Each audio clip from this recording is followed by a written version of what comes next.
Hello everyone, and welcome to our last lesson in module 3 that will talk about the light emitting diodes.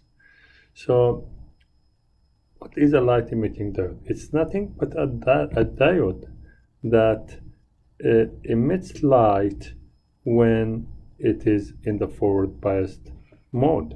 And this light could be of different colors, as you will be seeing in your labs or in your kit that you already received. You have something in white, red, you have yellow, you have green, and so on. So this is, as you can see here, this is a symbol of, or this is a real picture of a light emitting diode. It's a red light emitting diode, where you have, as you can see, two terminals. One is short and the other one is long. And the long one is usually the anode, or the positive one, which we always give it like anode A, and the short one is the cathode, or we sometimes give it C.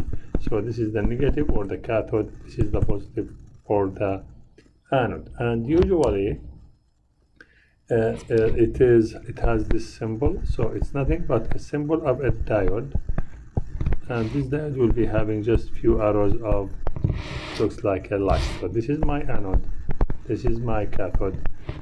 Whenever I have the voltage across the anode and cathode is more than the certain value that we know in the forward bias, then the diode will be emitting a certain light of different color.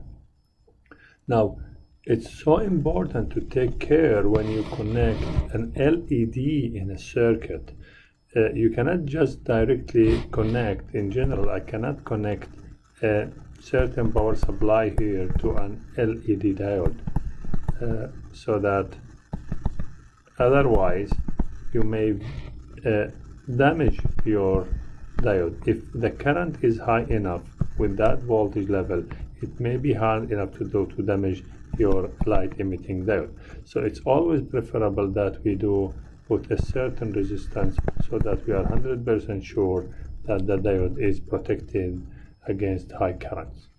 And therefore, when you go and when you buy an LED, you have to be very careful. I mean, to buy an LED, you need to look at three main things. To buy an LED, you just look at something called the forward voltage drop, forward voltage drop, and usually this is in the range of, it depends on the color of your light emitting diode. So as an example, for the green one, it could be something like 2.2 volts. The second one you need to take care of is called the I maximum, the maximum current that can flow without any damage of my light emitting diode. This is, generally speaking, could be in the range of 20 to 30 milliamperes. Of course, it could be even more or less.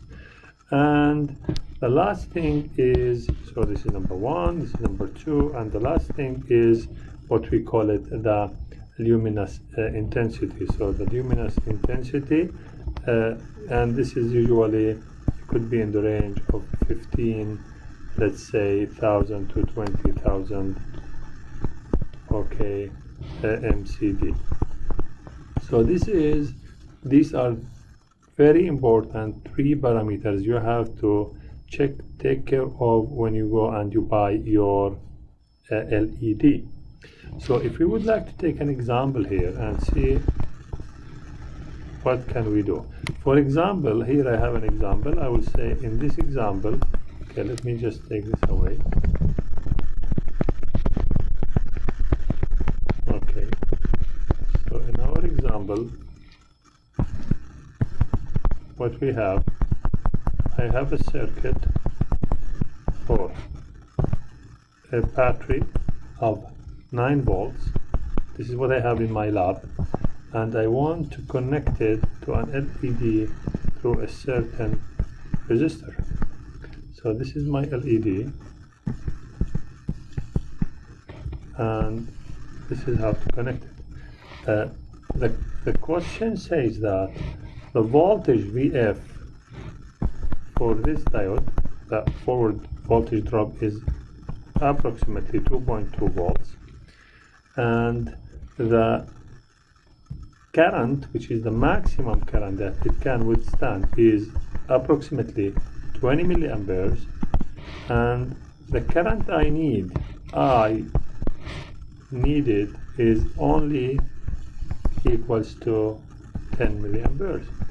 So the question, find R to satisfy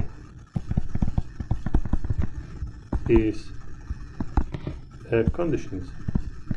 So that should be an easy task, because we know that if I have a circuit like this, all what I need to do is just to use Kirchhoff voltage law, because I know that here this diode is going to be represented by a battery of, here I can say, well, this is the case. I have a voltage here, I have a resistor, which I don't know how much, but this is here, can be represented by a battery of 2.2 volts. So if this is 9 volts, then I can see, and I know that this current is 10 milliamperes, so I can say, using Kirchhoff voltage law, I can write that 9 minus 2.2 plus 10 times 10 to minus 3 R equals to 0. Or I can say that 10 times 10 to minus 3 R equals to 9 minus 2.2, and hence I can say that R is equal to 9.0 minus 2.2 divided by 10 times 10 to minus 3. So if you do that, you will be able to calculate that your current that is needed is nothing but what? But 680 ohms. So by this I can say that if I select a resistance of 680 ohms here, then for sure the current that will be flowing in this light emitting diode is not gonna exceed 10 milliamperes. It's actually 10 milliamperes, and of course the voltage here, it will be 2.2 according to the what we have from the standard. Notice that if you decide to increase this voltage to be more than 9 volts, you have to be very careful. You have to go and you have to change the resistance if you want to limit your current. But if I increase it to 10 or to 11 or to 12, I'm still in good shape in terms of not exceeding the 20 milliamperes that I have to have here.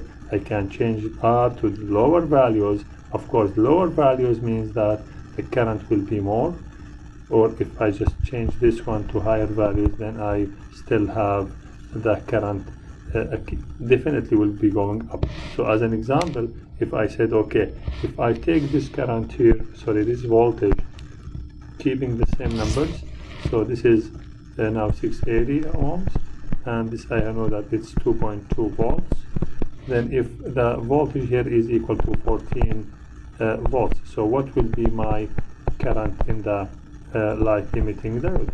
I have to calculate it, and it will be equal to 14 minus the 2.2 divided by the 680 that we have.